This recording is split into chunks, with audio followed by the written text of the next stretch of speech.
Big news coming in out of Uttarakhand, and it's coal drift that has now been banned in Uttarakhand as well. The factory controller and additional commissioner of the FTA has issued the order.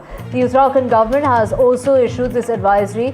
The Union Health Ministry, do remember, has sought strict compliance from all drug manufacturers in line with the revised Schedule M norms for pharmaceutical products in India. Licenses of non-compliant units would be cancelled, is the warning that was put out by the ministry. And now we have action that is being taken, that coal drift has now been banned in the state of Uttarakhand as well.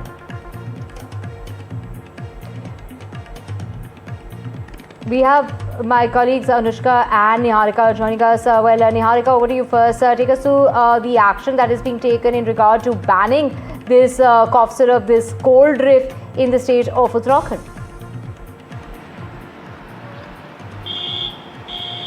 Yes, absolutely. See, after the situation, what happened here in Chhindwara, many of the states have banned coal drift syrup, if we talk about it.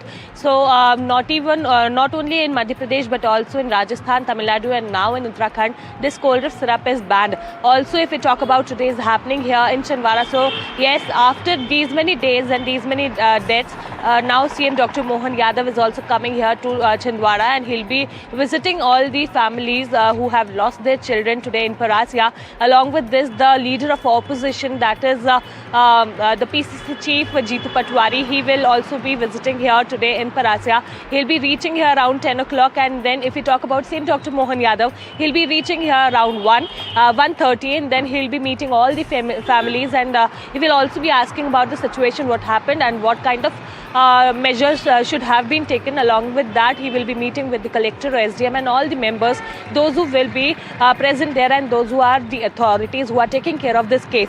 Other than this, today Dr. Praveen Soni will also be produced in the court. As we talk about it, Saturday late at night he was taken in custody by the police, and then yesterday in the morning he was arrested by the police. After that, they have started the investigation about the same, and if we talk about it, so yes, today he will be produced in the court. So yes, there are three major happenings today here in Chhindwara. But as you were also saying, that not only in Madhya Pradesh, but the measures have been taken all over the India now, and people are indulged with this case after what happened here in Madhya Pradesh. They are taking measures for the cold drift syrup, and also the other medicine which should have been taken with care by the parents for the children, and also the doctors, those who are prescribing it. Yes. Right. We also have our colleague Anushka with us. Anushka, take us to the details of the action that the government is taking. Now we see another state that has banned that cough syrup. Right, Divya, what we understand at this point is that the Union Health Secretary chaired a high-level meeting with the secretaries of the state as well as the drug regulators of state, taking into consideration to take action on the matter with respect to this cough syrup.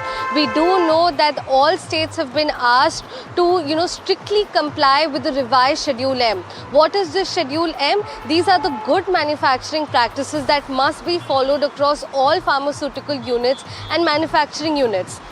And units that, do not comply with these measures, their licenses will be cancelled. And this is the case with the manufacturing unit in Kanchipuram, wherein the Tamil Nadu FDA found diethylene glycol and ethylene glycol in the cold drift cough syrup. And thereafter, this pharmaceutical unit in Kanchipuram, Srishan Pharma, their license has been cancelled, and also criminal action is being taken up against them. We've also been given to understand from the centre is that states have been exhorted to work in coordination in tandem with the centre, that is, make early reporting of any such discrepancies or irregularities that they find, and also work end to end, which now means that the states are to report on a very strict end-to-end basis to the centre with respect to updates on the cold drift cough syrup. We also know that 19 samples, from which 10 samples were analysed by the centre, and out of these 10 samples, 9 samples have been found with completely clear. It is that one sample of cold drift cough syrup that was found to have contamination. Back to you. Right.